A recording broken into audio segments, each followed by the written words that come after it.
പരിശുദ്ധ ദൈവമാതാവിൻ്റെ വണക്കമാസം പ്രാർത്ഥന 14-ാം ദിവസം. പരിശുദ്ധ കന്യകയുടെ സന്ദർശനം. പരിശുദ്ധ കന്യക ദൈവമാതാവ് എന്ന ഉന്നതമായ സ്ഥാനത്തേക്ക് ഉയർത്തപ്പെട്ട ഉടനെ അവളുടെ ബന്ധുവായ എലിസബത്തിനെ സന്ദർശിക്കുവാനായി യൂദയായിലെ ഒരു പട്ടണത്തിലേക്ക് പോയി. അവർ വാർദ്ധക്യകാലത്ത് ഗർഭിണിയായിരിക്കുന്നുവെന്ന് ദൈവദൂതനിൽ നിന്നും മനസ്സിലാക്കി. അതിനാൽ അവർക്ക് സേവനം ആവശ്യമാകയാൽ അതിനായിട്ടാണ് അവൾ പുറപ്പെട്ടത്. ജോസഫും പരിശുദ്ധ കന്യകയെ അനുഗമിച്ചിരിക്കാം. സുദീർഘമായ യാത്ര കഴിച്ച് പരിശുദ്ധ കന്യക എലിസബത്തിൻ്റെ ഭവനത്തിലെത്തിച്ചേർന്നു. അവിടെ സമാഗതയായ മേരി എലിസബത്തിന് അഭിവാദ്യമർപ്പിച്ചു. മറിയത്തിൻ്റെ സ്വസ്തി ശ്രവിച്ച എലിസബത്ത് പരിശുദ്ധാത്മാവിനാൽ സംപൂരിതയായി പ്രത്യഭിവാദം ചെയ്തു. നീ സ്ത്രീകളിൽ അനുഗ്രഹിക്കപ്പെട്ടവളാകുന്നു, നിന്റെ ഉദരഫലവും അനുഗ്രഹീതമാകുന്നു. എൻ്റെ കർത്താവിൻ്റെ അമ്മ എൻ്റെ പക്കൽ വരുവാനുള്ള ഭാഗ്യം എവിടെ നിന്ന്? കർത്താവ് നിന്നോട് അരുളി ചെയ്ത വാക്കുകൾ വിശ്വസിച്ച നീ ഭാഗ്യവതി. എലിസബത്തിൻ്റെ അനുമോദനങ്ങൾ ശ്രവിച്ച ദിവ്യകന്യകയുടെ ആത്മാവ് ത്രസിച്ചു. അവൾ ആനന്ദാതിരകത്താൽ ഇപ്രകാരം ഉദ്ഘോഷിച്ചു: എൻ്റെ ആത്മാവ് കർത്താവിനെ മഹത്വപ്പെടുത്തുന്നു. എൻ്റെ ആത്മാവ് എൻ്റെ രക്ഷകനായ ദൈവത്തിൽ ആനന്ദിച്ചു. എന്തെന്നാൽ അവൻ തൻ്റെ ദാസിയുടെ എളിമയെ തൃക്കൺ പാർത്തു. ഇന്നു മുതൽ എല്ലാ തലമുറകളും എന്നെ ഭാഗ്യവതി എന്ന് പ്രകീർത്തിക്കും. എന്തെന്നാൽ ശക്തനായവൻ വലിയ കാര്യങ്ങൾ എന്നിൽ പ്രവർത്തിച്ചു. ദൈവജനനിയുടെ എളിമയും ദൈവത്തോടുള്ള അനുപമമായ കൃതജ്ഞതയും സ്നേഹവും ആന്തരികമായ ആനന്ദവും വ്യക്തമാക്കുന്നവയാണ് പ്രസ്തുത കൃതജ്ഞതാലാപം. അതോടൊപ്പം അത് പ്രവചനപരവുമാണ്. എല്ലാ തലമുറകളും എന്നെ ഭാഗ്യവതി എന്ന് പ്രകീർത്തിക്കുമെന്നുള്ള പരിശുദ്ധ കന്യകയുടെ വാക്കുകൾ പരിപൂർണമായി സാർത്ഥകമായിരിക്കുന്നു. ഇന്നും എല്ലാവരും പരിശുദ്ധ കന്യകയെ സ്തുതിക്കുന്നതിൽ ഉത്സുകരാണ്. അക്രൈസ്തവർ പോലും മേരിയുടെ അപദാനങ്ങളെ പ്രകീർത്തിക്കുന്നു. മരിയാംബിക ഉദരസ്ഥിതനായ മിശിഹായെയും സംവഹിച്ചുകൊണ്ടാണ് സേവനത്തിന് പുറപ്പെട്ടത്. തന്നിമിത്തം മേരിയുടെ അവിടുത്തെ സാന്നിധ്യം തന്നെ അനേകം അത്ഭുതകരമായ പ്രവർത്തനങ്ങൾക്ക് കാരണമാകുന്നു. ഏലീശ പരിശുദ്ധാത്മാവിനാൽ പ്രചോദിതയായി മേരി ദൈവാത്മാവായി എന്നുള്ള വസ്തുത പ്രഖ്യാപിക്കുകയാണ്. ഉദരസ്ഥിതനായ യോഹന്നാൻ ശുദ്ധീകരിക്കപ്പെടുന്നു. നാമും സേവനത്തിന് പോകുമ്പോൾ ക്രിസ്തുവാഹകരായിരുന്നാൽ നമ്മുടെ പ്രവർത്തനങ്ങൾ കൂടുതൽ ഫലമണിയും. 1972 മദർ തെരേസയ്ക്ക് നെഹ്റു അവാർഡ് നൽകിയതിന് ശേഷം അവരുടെ പ്രവർത്തന വിജയത്തിനുള്ള കാരണമാരാഞ്ഞ പത്രപ്രതിനിധികളോട് മദർ തെരേസ ഇപ്രകാരം പ്രസ്താവിച്ചു: ഞാൻ എല്ലാ ദിവസവും രാവിലെ പരിശുദ്ധ കുർബാനയിൽ മിശിഹായെ ആരാധിക്കും. പിന്നീട് കൽക്കട്ടയിലും ഡൽഹിയിലും ബോംബെയിലുമുള്ള തെരുവീഥികളിൽ കാണുന്ന പരിത്യക്തരിലും കുഷ്ഠരോഗികളിലും മരണാസന്നരിലും ഞാൻ മിശിഹായെ ആരാധിക്കുന്നു. ഇതുപോലെ ഓരോ ക്രിസ്ത്യാനിയും ഒരു ക്രിസ്തുവാഹകനായിരിക്കണം. സംഭവം: ഫ്രാൻസിലെ ഒരു കുഗ്രാമത്തിൽ ഇടവക വൈദികനായി ജീവിച്ച് അനിതര സാധാരണമായ വിശുദ്ധി കൊണ്ട് ജീവിതകാലത്തും മരണശേഷവും ലോകത്തെ അനുഗ്രഹിച്ച പുണ്യവാനാണ് ജോൺ വിയാനി. 1788 ജനിച്ച വിശുദ്ധ വിയാനി സെമിനാരിയിൽ ചേർന്ന് പഠനം ആരംഭിച്ചു. സഹപാഠികളോടൊപ്പം പഠിച്ച് പരീക്ഷകൾ പാസ്സാകാൻ വേണ്ട ബുദ്ധിസാമർഥ്യമോ കഴിവോ അദ്ദേഹത്തിനില്ലായിരുന്നു. അങ്ങനെ വൈദികനാകാനുള്ള തൻ്റെ അഭിലാഷം എന്നേക്കുമായി തകർന്നതിൽ വിയാനിയുടെ മനസ്സ് വേദനിച്ചു. എല്ലാ മാർഗങ്ങളും തൻ്റെ മുന്നിൽ കൊട്ടിയടയ്ക്കപ്പെട്ടു.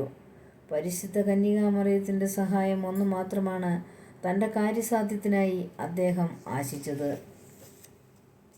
മാതാവിനോട് നിരന്തരം പ്രാർത്ഥിച്ചു.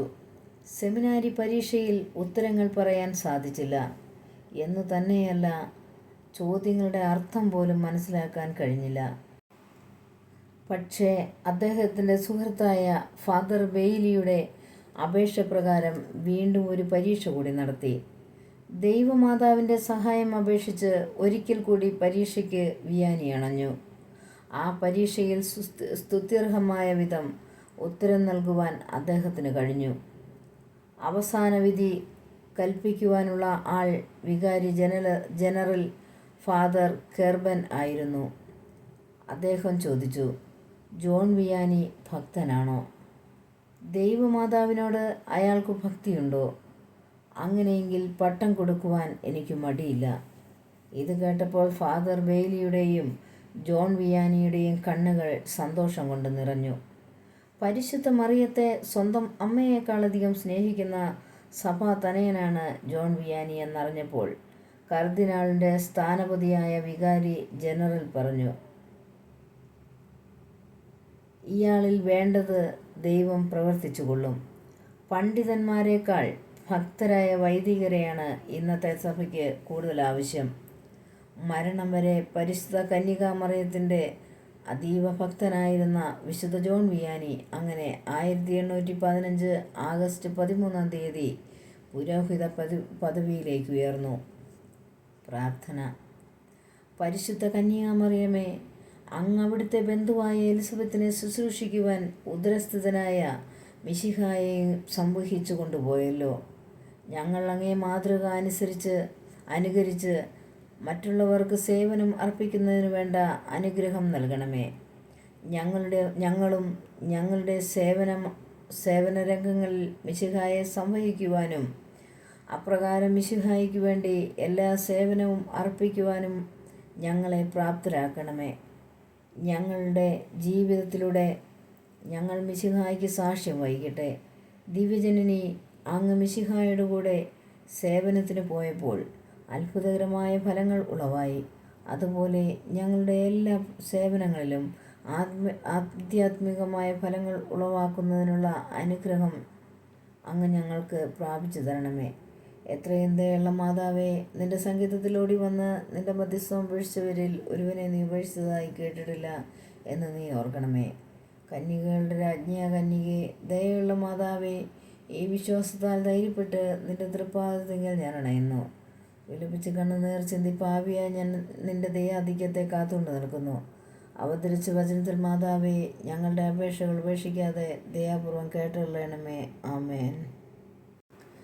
ജന്മപാപമില്ലാതെ ഉത്ഭവിച്ച ശുദ്ധമറിയമേ, പാപികളുടെ സങ്കേതമേ, ഇതാ നിന്റെ സങ്കേതത്തിൽ ഞങ്ങൾ തേടി വന്നിരിക്കുന്നു. ഞങ്ങളുടെ മേൽ അലിവായിരുന്ന് ഞങ്ങൾക്ക് വേണ്ടി നിന്റെ തിരുക്കുമാരനോട് പ്രാർത്ഥിച്ചു കൊള്ളണമേ. സ്വർഗസ്ഥനായ ഞങ്ങളുടെ പിതാവേ, അങ്ങയുടെ നാമം പൂജിതമാകണമേ. അങ്ങയുടെ രാജ്യം വരണമേ. അങ്ങയുടെ തിരുമനസ് സ്വർഗത്തിലെ പോലെ ഭൂമിയിലുമാകണമേ. അന്നു വേണ്ട ആഹാരം ഇന്ന് ഞങ്ങൾക്ക് തരണമേ. ഞങ്ങളോട് തെറ്റ് ചെയ്യുന്നവരോട് ഞങ്ങൾ ക്ഷമിച്ചിരിക്കുന്നത് പോലെ ഞങ്ങളുടെ തെറ്റുകൾ ഞങ്ങളോട് ക്ഷമിക്കണമേ. ഞങ്ങളെ പ്രലോഭനത്തിൽ ഉൾപ്പെടുത്തരുതേ, തിന്മയിൽ നിന്ന് രക്ഷിക്കണമേ. ആമേൻ. നന്മ നിറഞ്ഞ മറിയമേ, സ്വസ്തി, കർത്താവ് അങ്ങയുടെ കൂടെ സ്ത്രീകളെല്ലാം അനുഗ്രഹിക്കപ്പെട്ടവളാവുന്നു. അമ്മയുടെ ദരിദ്രത്തിന്റെ ഫലമായി ഈശോ അനുഗ്രഹിക്കപ്പെട്ടവനാവുന്നു. പരിശുദ്ധ മറിയമേ, തമ്പുരാൻ്റെ അമ്മേ, പാപികളായ ഞങ്ങൾക്ക് വേണ്ടി ഇപ്പോഴും ഞങ്ങളുടെ മരണസമയത്തും തമ്പുരാനോട് അപേക്ഷിച്ചു കൊള്ളണമേ. ആമേൻ.